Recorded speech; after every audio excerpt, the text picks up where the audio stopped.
Shalom PKK, selamat datang di pertemuan pertama Basic Principle of Kelompok Kecil. Sedikit disclaimer di awal, kami bukan ekspertis, namun kami rindu untuk teman PKK dapat bertemu bersama dan dipakai Tuhan dengan lebih luar biasa melalui bahan yang disusun. Yang kedua, bagi teman-teman yang mengikuti secara online, untuk jangan lupa memperhatikan dua kata rahasia yang akan muncul secara acak untuk dapat menjawab kuis yang diberikan dengan sempurna. Dan mungkin yang ketiga, untuk pertemuan pertama dan yang kedua akan cukup sedikit teoritis dan mungkin akan sedikit membosankan, namun kami harap teman-teman dapat tetap mengikuti dengan seksama. Sebelum memulai, mari kita bersatu di dalam doa. Terima kasih Bapa, terima kasih Roh Kudus, buat kasih-Mu, buat berkat-Mu, buat kesempatan yang baik ini. Kami akan memulai pertemuan pertama kami. Ajar kami, bukakan hati kami, bukan pikiran kami, untuk siap mendengarkan firman-Mu. Dalam nama Yesus kami berdoa. Haleluya. Amin. Pertemuan pertama ini akan dimulai dengan pertanyaan, apa itu kelompok kecil dan mengapa kelompok kecil? Nah, mungkin teman-teman pernah melihat ataupun melakukan beberapa kegiatan yang dituliskan, di mana kelompok kecil itu bukanlah suatu pertemuan sosial. Kelompok kecil itu juga bukanlah kebaktian rumah tangga atau gereja di dalam rumah. Kelompok kecil juga bukanlah suatu pusat kegiatan untuk kedermawanan. Kelompok kecil juga bukanlah kebaktian semalam suntuk. Kelompok kecil juga bukanlah sekedar kebaktian gerejani yang lain, yang dimana mungkin kegiatan-kegiatan di atas mungkin dapat kita lakukan. Dan bukan berarti kegiatan-kegiatan di atas salah ketika kita lakukan di kelompok kecil. Namun, lebih daripada itu, kelompok kecil merupakan tulang punggung persekutuan kita dalam konteks POFT. Maksudnya apa? Ketika tulang punggung itu runtuh, maka akan sangat besar kemungkinan bahwa satu rumah tangga juga akan runtuh. Nah, di dalam gambar yang diberikan, diilustrasikan bagaimana pertumbuhan ke dalam dan pertumbuhan keluar, di mana harus kita pahami dahulu untuk dapat kita bertumbuh keluar, itu kita harus dapat bertumbuh ke dalam dahulu. Artinya apa? Mengalami lahir baru, dan mempertuhankan Tuhan Yesus dalam segala aspek kehidupan, membangun hubungan pribadi dengan Tuhan, dan membangun hubungan pribadi dengan sesama, karakter disiplin rohani. Nah, setelah mengalami pertumbuhan ke dalam, kita tentunya mau semakin banyak orang yang juga mengasihi Tuhan. Nah, itu merupakan pertumbuhan keluar. Nah, pertumbuhan keluar dalam persekutuan kita itu ditopang oleh kelompok kecil, di mana kita dapat saling memperhatikan, lebih intim, kita dapat bertumbuh bersama, yang mungkin tidak bisa diperhatikan dalam ibadah persekutuan besar. Nah, oleh karena itu, bagaimana kita dapat bertumbuh semakin besar, keluar, itu ditopang oleh kelompok kecil. Oleh karena itu, kelompok kecil adalah bagian dasar dari persekutuan kita dan punya sasaran yang pasti. Ada dua bagian utama yang digarisbawahi. Maksudnya apa? Nah, bagian dasar. Jadi kalau kita lihat dari persekutuan Oikumen FTUI, dari definisinya saja, bersekutu dari KBBI, artinya bersekutu, berkan dengan berkawan, menggabungkan diri, berserikat, dan menggabungkan diri. Jika dilihat arti oikumene apa, dari bahasa Yunani, dari dua kata, oikos dan monos, yang artinya satu rumah. Dari KBBI, kita lihat oikumene berarti usaha untuk mengadakan pendekatan dan kerjasama antara berbagai macam denominasi. Jadi kalau dapat kita simpulkan, persekutuan oikumene FTUI itu memiliki arti wadah bagi mahasiswa FTUI dari berbagai denominasi gereja untuk dapat bersekutu, bertumbuh dalam iman, dan semakin serupa dengan Kristus. Itu dasarnya. Itu dasar definisi dari persekutuan Oikumene FTUI. Sehingga kenapa kelompok kecil menjadi bagian dasar dari persekutuan kita. Kemudian sasaran ataupun tujuan, yaitu visi misi PFT, di mana visi kita menghasilkan alumni Kristen yang berakar kuat dalam firman Tuhan dan mengandalkan penuh pertolongan Roh Kudus serta menjalankan fungsinya sebagai garam dan terang bagi lingkungan sekitar. Adapun misi kita sering kita sebut dengan 4P, penginjilan, pemuritan, pelipat gandaan, dan pengutusan. Nah, mengapa kelompok kecil? Jadi ada beberapa landasan awal yang perlu kita ingat di mana Kelompok kecil itu memenuhi hukum yang terutama atau the greatest commandment.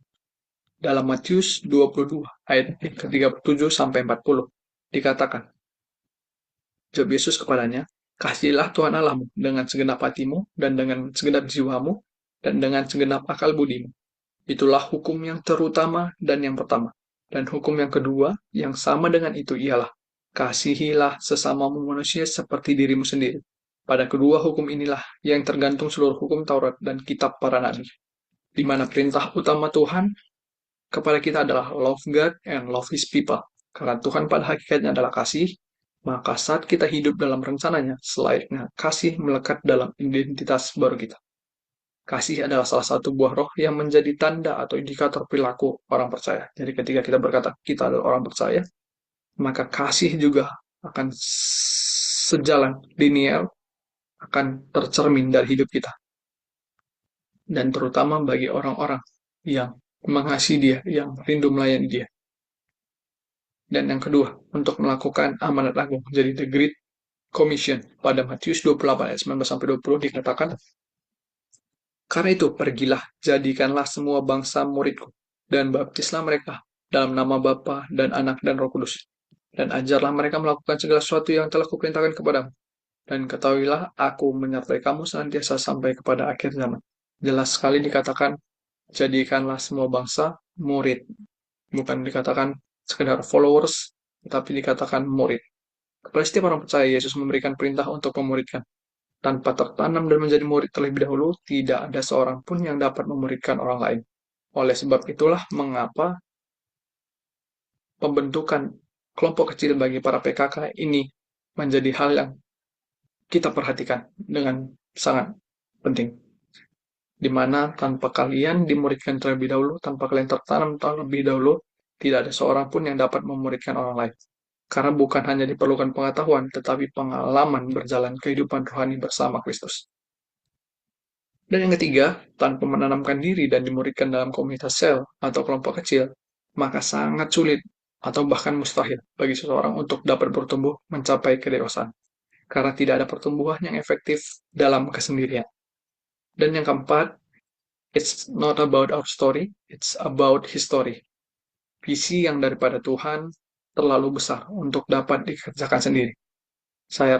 Aku rasa, tidak ada mungkin daripada kita yang mungkin berani berkata, oke, baik Tuhan, biarkan aku sendiri yang menjalankan visi itu untuk memberitakan Injil sampai ke ujung bumi. Saya ataupun aku yakin tidak ada seorang pun kita yang dapat atau berani berkata seperti itu. Karena apa? Karena memang benar visi yang daripada Tuhan itu terlalu besar untuk dapat kita kerjakan sendiri. Dalam Kejadian 2 ayat 18, jika kita amati proses penciptaan, mulai dari Tuhan menciptakan hari pertama, kedua, ketiga, keempat, hingga hari ke-6, kita dapat lihat bahwa Tuhan menyebutkan sebanyak 6 kali kata baik. Sungguh amat baiklah apa yang ia ciptakan. Dan satu kali, sungguh amat baik ketika ia menciptakan manusia.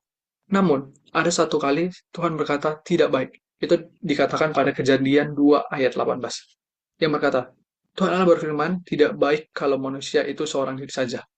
Aku akan menjadikan penolong baginya, yang sepadan dengan dia. Kapan pertama kali Tuhan menyatakan tidak baik, yaitu ketika manusia itu seorang diri.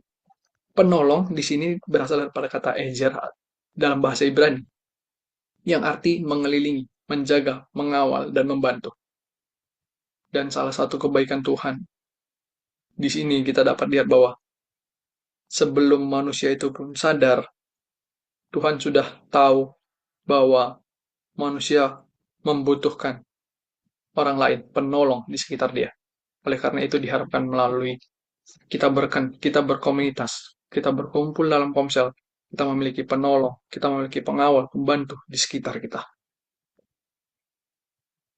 Oleh karena itu jangan terlena dengan zaman yang semakin individualis yang berkata, gue, dan gue, semua untukku, semua hanya bagiku.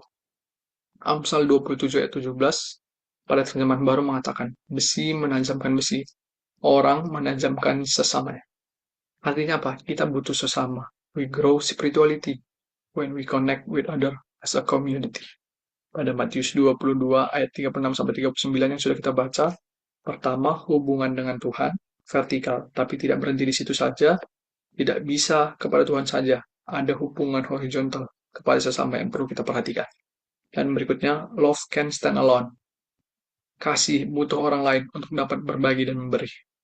Pengetahuan dapat distrak, namun pengalaman tidak dapat dicuri oleh setan. Artinya bagaimana? Mungkin ketika kita mengenal seseorang, mungkin dikatakan oleh orang lain, dialah adalah orang yang jujur, dia adalah orang yang baik. Mungkin beberapa momen kita dapat bertanya, benar nggak? Apakah dia orang yang baik ataupun dia orang yang jujur? Tetapi ketika kita sudah memiliki pengalaman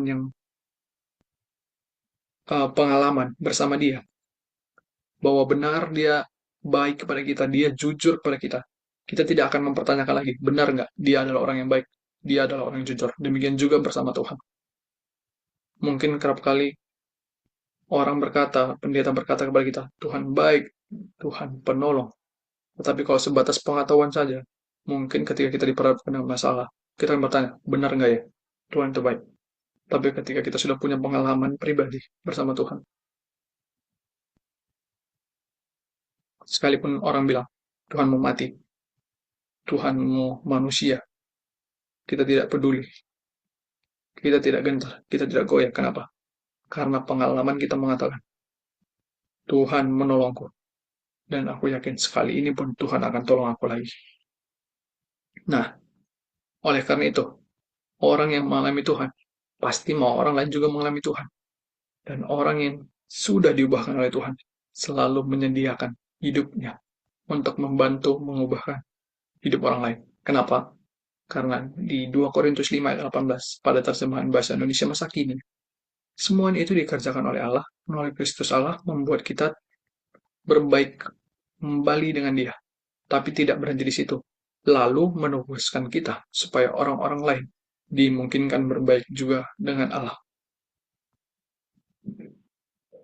Banyak orang punya banyak teman, tapi tidak punya penolong. Di kelompok kecil, kita bisa menemukan orang yang mau menegur kita, mengarahkan kita, dan bertumbuh bersama. Berikutnya, kita tidak bisa lepas dari prosesnya Tuhan. Dan terkadang butuh orang lain yang nyebelin kita, membuat kita menjadi a better person. Artinya bagaimana Bang? Artinya bagaimana Yud? Kadang Tuhan berikan orang-orang yang nyebelin banget di tengah-tengah kakak kita nantinya. Kita udah follow up, kita udah chat, kita udah tanyain kabarnya terus, udah coba hubungin dia terus. Tapi ketika ketemu, eh, negur aja enggak. Dia udah bilang, oke bisa, tapi di hari H nanti tiba-tiba orangnya nggak ada. Itu ngebuat kita sebel banget mungkin sama dia. Tapi percayalah, orang-orang seperti itu akan membuat kita belajar lebih lagi untuk bagaimana bisa approach orang dengan lebih baik, bagaimana bisa membimbing orang-orang dengan lebih baik, yang akan membuat kita menjadi a better person. Contoh, bagaimana petinju butuh sparring partner untuk mencari kelemahan petinju itu saat latihan, di mana sparring partnernya itu akan mencoba memukul dia. Ketika ada peluang, akan memukul wajahnya, nunjuk perutnya, mungkin. Tapi dari hal itu, ketika bertanding benar nanti, petinju itu mampu mengatasi kelemahan-kelemahannya yang dibukakan oleh sparring partnernya saat latihan. Nah, mungkin kalau boleh sedikit cerita, di mana aku diberikan kesempatan untuk dimuridkan di kelompok kecil ataupun di gerejaku disebut baktian kelompok sel. Itu mulai tahun 2013, sekitar waktu aku SD kelas 5 atau 6. Namun, persis aku mulai dimuridkan untuk disiapkan untuk menjadi pemimpin komsel, kelompok sel, itu di 2014. Di waktu aku kelas 1 SMP. Namun, apa yang terjadi? Ya, seperti yang teman-teman duga, hingga 2016, sekitar aku kelas 2 SMP, itu akhirnya komselnya bubar. Karena memang aku yang belum siap. Namun, di 2020, Tuhan dan pemimpinku kembali percayakan aku untuk memimpin Komsel, di mana Kami banyak main bareng, kami ibadah, merayakan ulang tahun, dan segala macam kegiatan. Dan hingga Tuhan percayakan aku untuk memimpin ada 17 orang anggota Komsel di waktu itu. Di mana kalau untuk segi jumlah itu seharusnya sudah dibelah dua, tetapi Tuhan izinkan pertumbuhan terjadi di tengah-tengah Komsel kami. Dan di mana akhirnya aku harus tinggalkan itu karena harus berkuliah di UI. Nah, setelah itu di POFT, Tuhan percayakan aku menjadi PKK dan dari 2023, di mana 3 diantaranya AKK-ku itu sudah menjadi PKK dan di mana satu PKK baru join jadi AKK-ku untuk memiliki pengalaman juga menjadi AKK. Namun tidak berhenti di situ, di 2024, di tahun lalu, aku kembali join di Komsel, di gerejaku yang baru di Jakarta. Dan di sini kami punya banyak expertise masing-masing di bidangnya. Ada dokter, ada lawyer, ada uh, finance, dan lain-lain. Namun, pada kesempatan yang dalam waktu dekat, kami akan melakukan kunjungan ke panti asuhan. Menjadi orang yang paling muda di Komsel ini, tapi malah aku yang dipercayakan untuk menjadi sharer nanti di Komsel. Di uh, kunjungan kami nanti ke panti asuhan. Kepercayaan itu diberikan bukan semerta-merta karena tiba-tiba aku sudah bisa, tapi itu melalui proses yang panjang di mana aku mau terus dimuridkan dan memuridkan. Belajar bukan hanya satu arah, tetapi dua arah. Di mana di sini aku sebut life changing community. Jadi, aku harapkan juga teman-teman PKK nantinya bukan hanya mau terus memuridkan, tapi juga mau dimuridkan, membuka hatinya untuk mau dibimbing bersama teman-teman lainnya, untuk dapat bertumbuh terus menjadi pribadi yang lebih baik. Nah, berikutnya untuk sedikit teknis, bagaimana proses KK di PFTUI 2025 dapat ataupun berlangsung. Teman-teman mungkin sudah sangat familiar tahap-tahapan yang sudah teman-teman lalui, di mana kita sudah masuk kepada pembentukan KK baru, di mana nanti setelah 5 pertemuan kita akan memilih core team yang seperti sudah disampaikan bahwa tidak semua dari teman-teman akan menjadi PKK bagi angkatan 2025, namun 1 sampai 2 orang akan menjadi PKK di antara teman-teman yang kita sebut dengan CT. Nah, di 2024 kemarin ada tahap baru yang kita sebut dengan probation. Apa itu mekanisme baru masa probation? Teman-teman harus ingat dulu di awal bahwa pertobatan 100% adalah bagian Tuhan, di mana kita hanya bisa menginterpretasikannya. Nah, masa probation atau percobaan itu adalah masa di mana 3 sampai 4 pertemuan di awal, adik-adik yang baru bergabung itu masih berstatus calon AKK atau CAKK dan akan dipastikan komitmennya untuk ikut pemuritan di PFTUI. Jadi teman-teman bisa lihat apakah mereka benar-benar komit atau enggak. Jika tidak, teman-teman bisa konfirmasi ke uh, seksi atau bidang KK dari kepengurusan PFT untuk nama-nama tersebut dapat dievaluasi kembali. Mungkin dioper ke KK sebelah atau dikonfirmasi ke orang terkait. Nah, di masa itu juga bukan hanya satu arah. Teman-teman bisa ngecek. Di situ juga calon AKK diharapkan dapat memperhatikan pemimpin-pemimpin mana yang cocok dengan mereka. Karena kita tidak mau hubungan yang terjadi di dalam seakan dipaksakan. Nah, kita berharap hubungan yang terjadi itu natural, gitu. Dimana dengan naturalnya, dengan cocoknya karakter yang ada dalam anggota-anggota tersebut akan membuat kita semakin nyaman dan dapat bertumbuh lebih baik di dalam kakak nantinya. Yang pastinya pertemuan-pertemuan yang dibuat memiliki tujuan seperti yang dilampirkan, di mana teman-teman bisa membaca tujuan-tujuan dari pertemuan-pertemuan yang kita buat di kelompok kecil. Ini catatan tambahan untuk teman-teman PKK, di mana dalam memuridkan, kita menggembalakan kawanan domba Allah. Gembalakanlah kawanan domba Allah yang ada pada kita, jangan dengan paksa, tetapi dengan sukarela, sesuai dengan kehendak Allah. Jangan karena ada mencari keuntungan, tetapi dengan pengabdian diri. Lalu janganlah kita berbuat seolah-olah kita mau memerintah atau mereka yang dipercaya atas mereka yang dipercayakan kepada kita, tetapi hendaklah kita menjadi teladan bagi kawanan domba itu. Artinya apa? Kalau kita tahu bahwa itu dipercayakan pada kita yang bukan milik kita, seharusnya kita bisa bertindak dengan tidak semena-mena, tetapi dengan penuh hati-hati dan penuh keseriusan. Sesimpel bagaimana ketika contoh ada seorang menteri yang mempercayakan suatu instansi besar kepada kita untuk menjadi pemimpin di situ. Tentunya kita tidak akan berbuat semena-mena di instansi tersebut, karena kita tahu yang pertama, itu dipercayakan oleh orang yang penting, yang kedua, itu dipercayakan adalah tanggung jawab yang besar, dan yang ketiga, tentunya untuk menjaga nama baik kita juga. Tapi terlepas dari menjaga nama baik, karena kita tahu itu bukan milik kita, sehingga kita tidak akan berbuat semena-mena. Kita mau menjaga kepercayaan orang yang sudah mempercayakan itu kepada kita. Dan pelayanan bukan milik kita, tetapi milik Tuhan. Sehingga kita perlu melakukannya seperti untuk Tuhan. Dan yang berikutnya, memuridkan hingga setidaknya satu orang di antara mereka siap memuridkan kembali. Artinya berbuah. Setidaknya satu orang saja kita perjuangkan. Alangkah lebih baiknya lebih daripada satu orang.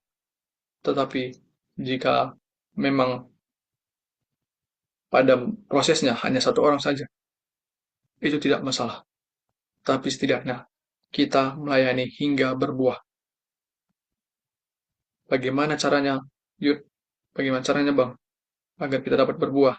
Yang pertama, mungkin tips dari kami, perhatikan AKK jika dirasa sudah siap. Dapat dilakukan setelah 3-4 pertemuan setelah probation. Jadi, mungkin pada pertemuan 7 atau 8, teman-teman boleh mulai menjadikan AKK menjadi wakil PKK di tengah kelompok untuk mempersiapkan mereka menjadi calon-calon PKK berikutnya. Nah, wakil juga tidak terbatas hanya satu orang, mungkin bisa 1, 2, 3, mungkin atau sampai semuanya menjadi wakil PKK di tengah kakak untuk menyatakan bahwa mereka dipersiapkan menjadi calon PKK berikutnya. Berikutnya, jika memungkinkan, memiliki kakak yang terbuka untuk orang baru dapat terus bergabung.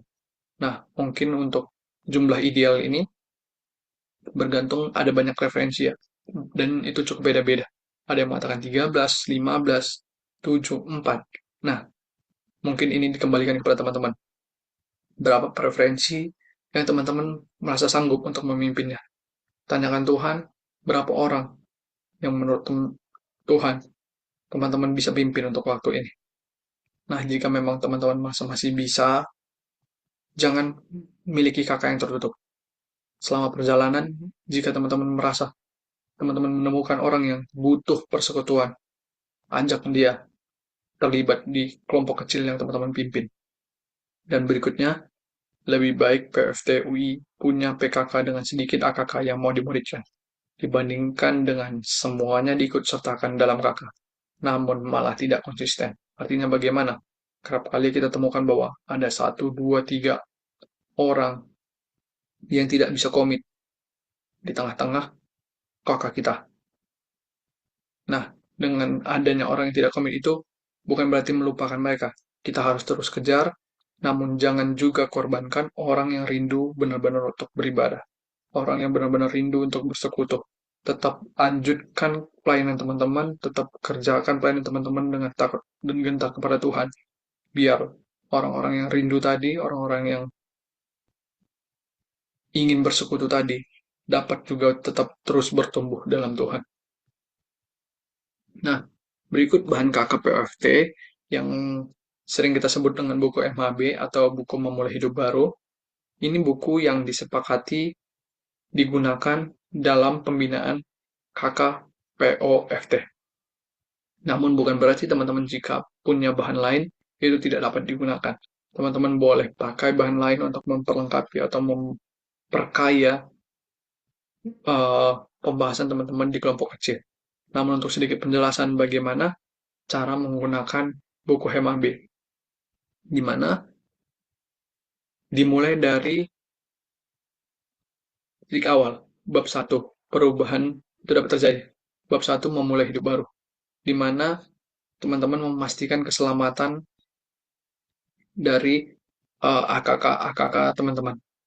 Nah, bab satu ini dapat dibantu didahului atau dibuka dulu dengan bab nol tulisan TIPFT 2024, di mana kita mengenal diri dulu. Kita bantu mereka siapa mereka dalam Tuhan, keselamatan, dosa. Kita ajarkan mereka tersebut dan bagaimana mereka menerima keselamatan mereka dulu, baru bisa mulai hidup baru.